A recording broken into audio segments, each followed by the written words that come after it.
Hey, what is going on, my people? This is Cubs Fan Han, and I am doing a video tonight just for us. This is just for Gid, and I'm going to be talking about territory battles, just some strategy tips as we approach it. And in particular, I'm doing this from a Spaceballs standpoint, so I don't know exactly what the other guilds are going to do from a strategy standpoint. I'm guessing it's similar, but in particular, this is for everyone in Spaceballs. The officers and I were just talking about what our strategy is going to be and how we're going to announce it, and we want to get everyone on the same page, and we thought, you know what, it might be easier to just make a video and have you guys all watch it. So I hope you guys all take the time to watch this. I'm going to try to keep this as concise and simplistic as possible because we don't know everything about territory battles yet. We know, we've got some videos and we've got a lot of theoretical stuff at bay, but we haven't actually gotten our hands dirty yet. And so just bear in mind that this is theoretical, but I do think, we are one of the elite guilds in the Star Wars Galaxy of Heroes community. I don't know if you guys noticed, but we were ranked number 150 in galactic power out of every guild. That's awesome. That means we're a top 150 guild in the whole community just in terms of strength. So, in other words, we can handle this. We're going to be good. You know, there's a lot more guilds than 150. So we're in good shape, and I think a lot of the guilds in GID are also going to be in good shape. We've got a great community, we've got great leadership, and so trust in your leaders as we move into territory battles. Be patient. There's going to be a learning curve with this, and so the first couple rounds might be rough. If you remember Heroic Tank, I think I went through 5 or 6 phone screens of shattered phones from throwing my phone across the room when I started Heroic Tank. It sucked.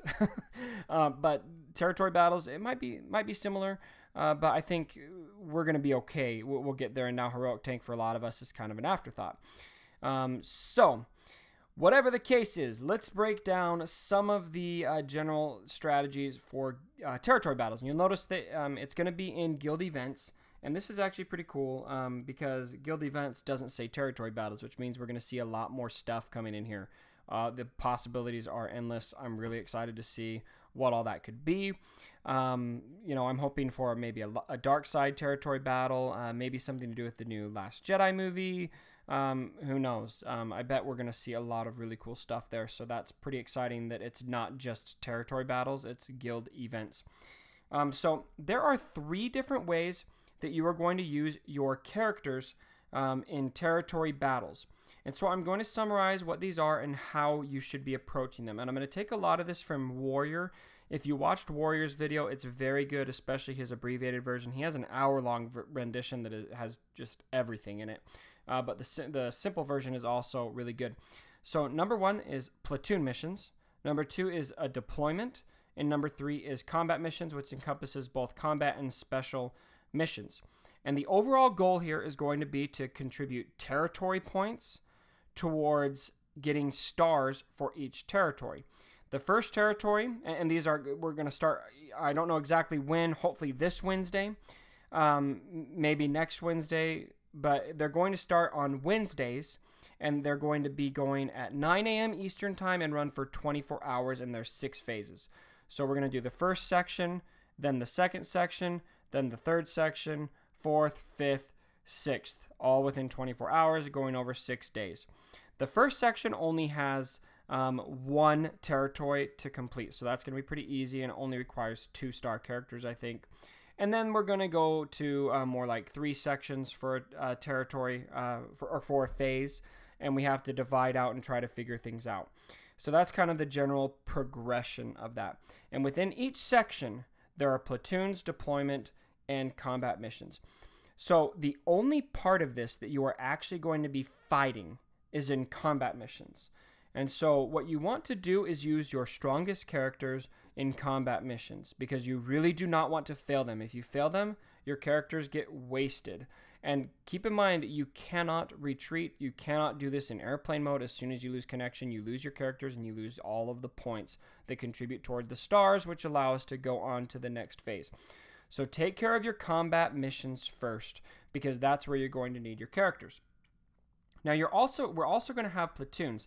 And these platoons, it's actually a pretty cool concept. I think I'm pretty excited about it. But we basically fill up these 6 squadrons of characters. And each platoon has specific characters that are required. So before you do your combat mission, it is probably going to be a good idea for you to check out what the requirements are for the platoons in that territory, so that you can kind of know, all right, I've got a base that is required in one of these platoons, so I'm going to try to do this combat mission without my base, or that kind of thing. That's something for you to gauge, and for the officers in each of your guilds will probably be kind of barking orders on which squadron we need filled up and who's got the characters and what have you. But the way this works is all these platoons are going to be contributing towards an ability that you can use in the next phase of territory battles. So in other words, and the way they kind of level up, so you've got 6 squadrons there, so if you fill up only squadron 1, you only get the ability leveled up once. Kind of like your character abilities, how you level them up with ability mats, same kind of thing. If you fill up all 6 platoons, then you're going to have it at level 6 or what have you. I don't know exactly how that works, but it's going to be more powerful. So if we fill up all of these, then we're all going to have an extra ability in our combat missions on the next phase of territory battles, which will start the next day, and it will be stronger or weaker depending on how many of these we fill up. So that's really cool. Then when we're done with our combat missions and we're done filling up our platoons, then you want to deploy your characters. And this is a totally new way of thinking about things, but this is where we can basically dump all of our leftovers. And every single leftover character that you dump into here is going to contribute to more territory points like you get in combat missions, and those contribute to stars on the territory. Now, these stars are going to do 2 things. Number 1, you need at least 1 star in each territory to advance to the next phase. So assuming we get at least 1 star, we are permitted to go on to the next phase of territory battles. You'll notice here there's an out of 45 stars here for territory battles. As we fill up our territories, or as we fill up our stars, that's going to contribute to what our ranks are, or what prize box we get at the end, and we all get the same prize box. So if we get 45 out of 45 stars, we're going to get the best prize box. If we only get 1 out of 45 stars, we're going to get the worst prize box, and so on. I hope that makes sense.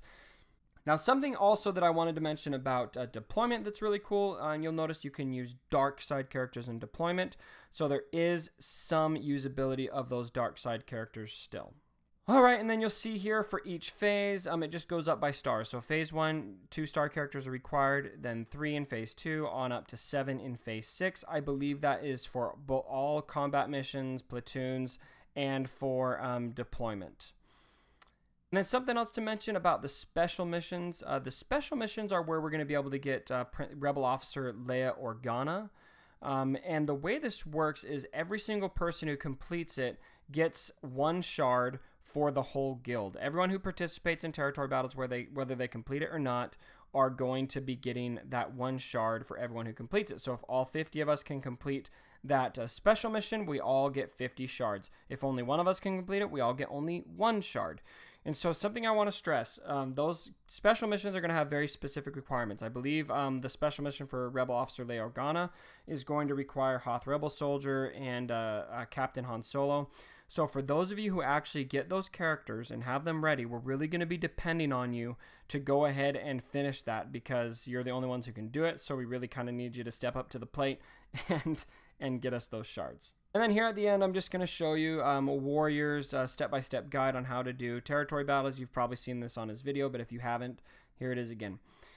All right, so as we get through territory battles, again, something I just want to stress for everyone is please relax when it relaunches. If it feels overwhelming, that's okay. I hope that territory battles aren't easy.